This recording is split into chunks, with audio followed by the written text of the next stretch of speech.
The remains of the old castle of Montfode or Monfode lies close to west of the town of Ardrossan and 1.5 miles southwest of West Kilbride in North Ayrshire, Scotland, above the Montfode Braes, in the old Barony of Kilbride. It is a B-listed scheduled ancient monument. The castle ruins are clearly visible from the A78 Ardrossan bypass. The history of Montfode Castle. The name Montfode derives from the old Norman family of that name, the Monfodes of that ilk. The barony was originally held by the powerful de Morville family, and the Monfodes would have been the vassals. The castle lies close to the Montfode burn. The castle ruins. The castle was mostly demolished in the early 19th century to provide stone to build a dam and probably buildings at Montfode Farm, where the water was used to power a thrashing mill. The dam and thrashing mill building still exists, and the miller gathering pond site is now a wet field. The source of the water is not clear. Fortunately, a Mr. Weir of Kirkwall made a drawing of the castle before it was robbed of stone for the dam construction, and this was used by Paterson in his drawing of the castle as illustrated here. The 1769 map of the castle does not show it as a ruin, and the shape is rectangular. The remaining fragment of this baronial castle consists of a single round tower standing with slits and a gun loop to around 8 meters with an interior diameter of 2 meters. Originally 3 or 4 stories high, and a portion of walling of about 7 meters high and 2 meters long. The doorway on the eastern side has molded stone surround.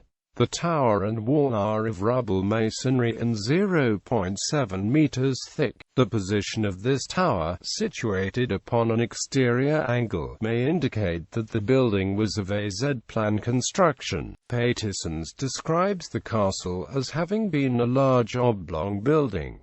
He sees the tower as having been the access to the other floors. The 1769 map shows a replacement for the castle, Montfode House, situated at the site of the present farm. Roy's map of 1747 indicated the house with a square enclosure wall incorporating the habitation. The thrashing mill has stated, the old castle was robbed of stone to build the dam and thrashing mill in the early 19th century. Threshing is the separation of the grain of a crop from the straw. Originally by hand, the Scot Andrew Meikle of East Linton in 1786 developed a thrashing machine housed in a thrashing mill. The corn was fed in at the first floor level, and rollers with grid-like brushes on separated the grain from the straw. The grain passed through the grid. The grain was bagged up for the millstones, the straw taken to the straw barn, a gathering, a mill pond. Leats and sluices were needed. The water supply came from the hill above, and remains of the control sluice are still visible, with an overflow running through a pipe to the Montfode burn, and the spent water from the mill leaving via a substantial stone-lined outflow that exited below the main farm buildings. A turbine may have been used, as no signs of a water wheel and associated equipment exist. The ruins of the Montfode cottages lie in what may have been called the Cuff Home. The OS maps show that these typical farm workers' dwellings were built in the late 19th century, possibly related to workers at the thrashing mill, which would have been a business serving other farms in the district. Cartographic evidence. Robert Gordon's map of 1636-52 shows Minford and the Minford burn. Timothy Pont describes Montfode as a pretty dwelling belonging to Hugh Monfode of the ilk laird thereof. Moll records a Montfode. Roy's map of 1747 shows the castle within an enclosure with tree plantings. Armstrong's map of 1775 shows a Monfode as a ruin. A map of the lands in 1769 shows Montfode House and Castle, the house being a replacement dwelling and not a farm. Montfode Wood is recorded as a significant feature. A road is shown running directly from Montfode to Ardrossan Mill and on to Kirkhall. Interestingly, a wide selection of church-related names are found on Armstrong's map of 1775, such as Kirklands, Kirkhill, Chapel and Crossmuir. Montfode Mount. This now oval and flat-topped mound lies about 500 metres south of the castle, sitting on the edge of the Montfode burn that has caused some erosion, and is often taken to be the site of the original Montfode motte. Smith sees it as a burial mound, later becoming a fort and later a court to Moot Hill. Indications of artificial scarping are visible, and aerial photography has revealed signs of two circular ditches nearby and one around the base of the mound. The environmental remains from the site suggest a prehistoric date for all the features. The estate Boydstone Farm was once known as Little Montfode. However, local tradition relates that as a result of a feud, one of the lairds of Montfode killed one of the Boyd family and in compensation gave the land to the Kilmarnock Boyds.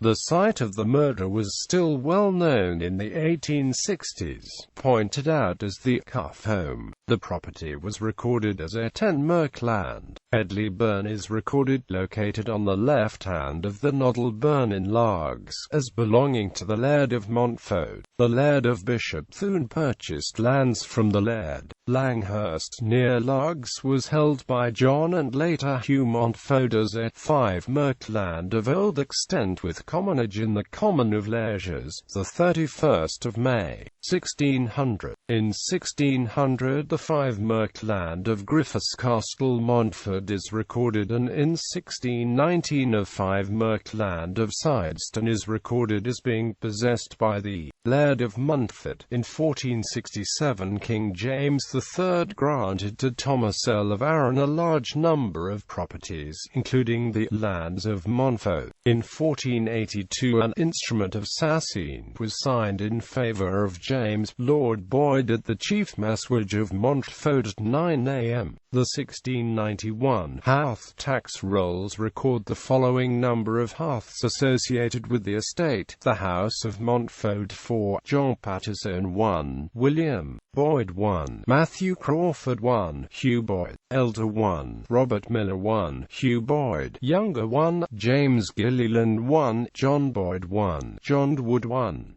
The trial of Mungo Campbell, Montfode Mountford as the 1769 map records it, was involved in the case of the murder of the 10th Earl of Eglinton by Mungo Campbell in 1769.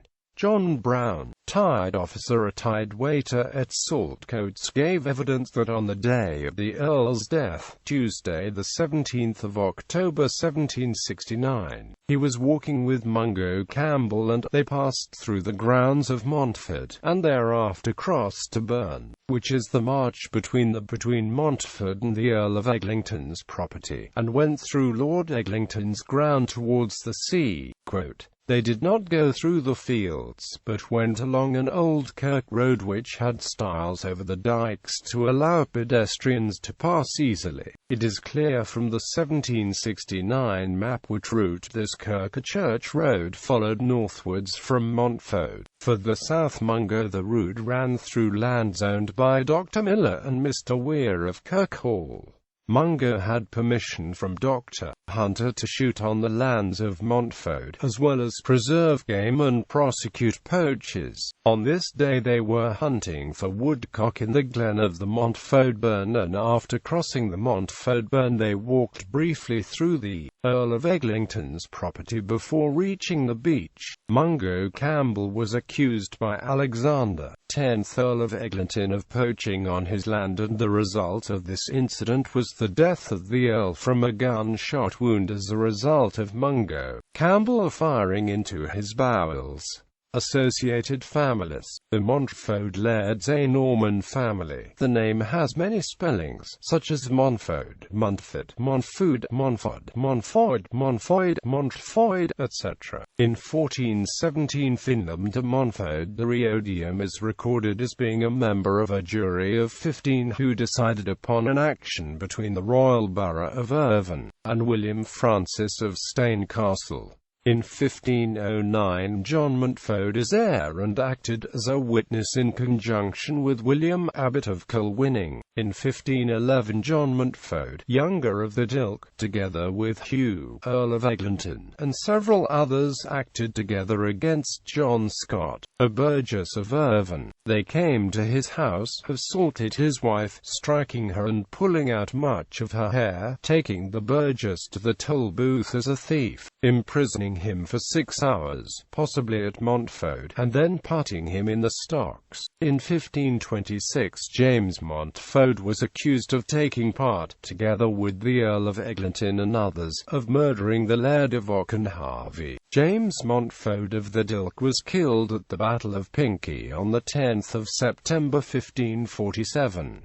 A John Montfode is recorded in 1547 and in 1568 he was one of several Ayrshire barons who protested to the Parliament in Edinburgh against the loss of the lands as a result of the Earl of Eglinton's sentence for high treason as a result of his support of Mary Queen of Scots at the Battle of Langside. Hugh succeeded him in 1600 and married John Boyd of the Porton Cross family. Hugh Montfode had succeeded his father by 1621 and had 3 children, William, Margaret and Janet. William's heir was John Montfode of the Dilk, the last of the line. Margaret, his sister German, had died without any children and William was her heir. The family became extinct in the 17th century, after 5 centuries of prominence in the locality. Janet Montfode married Archibald Steele in Coursemoor, Kilbride parish, being therefore the only line who can claim a link with the Montfodes of the Dilk. Coat of arms. It is suggested that the arms were the same as those of the Montfode family, namely, gules, a lion rampant gue forche a argent. In the ancient burial ground of Ardrossan, in sight of the ruins of old Montfode Castle, is a tombstone that local tradition links with the family of Montfode of the Dilk. It carries the figure of an armed man, and a carved shield bears a very worn image of an animal in rampant pose. Another view is that this is the grave of Sir Fergus de Berkeley. Crawford and Miller. A Robert Crawford in Montfode is recorded in 1621 as spouse to Margaret Lambie. Hugh Montfode of the Dilk's sister Jean was married to John Miller of Chapelton in the parish of Kilbride, who died in 1622. They had a son, Hugh Miller. Jean Montfode nominated John Miller to be her executor. A link also existed with the Miller family of Lake Chapelton near Stewarton. The American genealogist Steve Miller has revealed that in 1828 the recently deceased and bankrupt John Miller of Chapelton was, through his son James, then living at Montfode House, being sued by Colonel Charles S. McAllister of Kennox. The Montgomerys. Montfode seems to have been held by the Earl of Eglinton briefly in 1661 before passing to William Brisbane by 1682. The record states an annual payment to the Earl of Eglinton as una petra albase herida terrace de Montfode, or 1 stone of white wax from the lands of Montfode. The Brisbanes, Ramsays and Hunters in 1682. The estate was held by William Brisbane, druggist and surgeon in Ayr. William was Provost of Ayr in 1684 and was a leading advocate of the Presbyterian cause. 2 people with the name Montfode appear as druggists in Ayr, and some therefore employment arrangements may have been made with the former proprietors. Dr. William Ramsay, a commissioner of supply, subsequently obtained the lands in 1714. In 1769 a dry hunter is given as owner of the lands, with a Mr. Alexander of Boydstone owning the lands to the northwest, the boundary being the burn near Crawford's Lodge. The Carricks and Moors. Robert Carrick, a Glasgow banker, purchased the lands, and in 1821 he was succeeded by James Moore, who took the name Carrick. General Sir John Moore of Corunna fame was the brother of this James Carrick Moore. James died in 1860 and the estate passed to his son John Carrick Moore of Corswell and Monfode, who married Caroline Bradley. John Graham Moore, a lieutenant, was the son. The Kilburnie John Cameron relates a tale about the last on the Montfodes, in which Sir Hugh Montfode adopts Emma Crawford, his niece, as his sole heir. Her mother was a Montfode and her father died fighting for King Charles I under the banner of Montrose. She falls in love with Richard Hunter of Hunterston, who returns from abroad a rich man. However, all of his wealth is lost in a shipwreck almost in sight of the shores of Scotland. The Montfode prophecy. Sir Hugh Montfode at first refuses to accept Richard as a husband for his niece. However, after Richard rescues Emma from kidnappers, he subsequently is reconciled to him and the couple marry. Emma, however, dies young and childless, her grave recorded as being an old grey slab, otherwise with illegible inscriptions but bearing the date 1661 and situated in the parish churchyard of Ardrossan. Views of Montfode Farm and Thrashing Mill. Smuggling. John Brown and the exciseman, Mungo Campbell, were familiar with the foot of the Montfode burn as being a common haunt of smugglers, and the neck of marshy ground near Newhouse as being a well-known hiding place for smuggled goods. Microhistory. William Montfode was recorded as being overseer to the children of Alexander of Cunningham of Culleane in 1660. John Montfode, the last of the Toke, was a commissioner of supply and also was appointed to the Commission of Inquiry into the state of the Scottish Church in 1662. A James Montfode in Saltcoats was subject to an act of deprivation of non-resident burgesses of Irvine in 1595. Dr. John de Montfode is recorded in Robertson's Index of Charters as holding the lands of Braidwood in Lanarkshire. Montfode Castle is said to be linked with Ardrossan Castle by a lay tunnel. A chapel hill lies just to the east of Montfode Castle, and a tumulus once sat on the crest of Knockravik Mound, again lying to the east. A horse inn was housed in a circular building that was attached to western side of Montfode Farm. The entrance lane at the Old Braes Beach has an unusual planting in the hedgerow of several common whitebeam X Wild Service tree hybrids.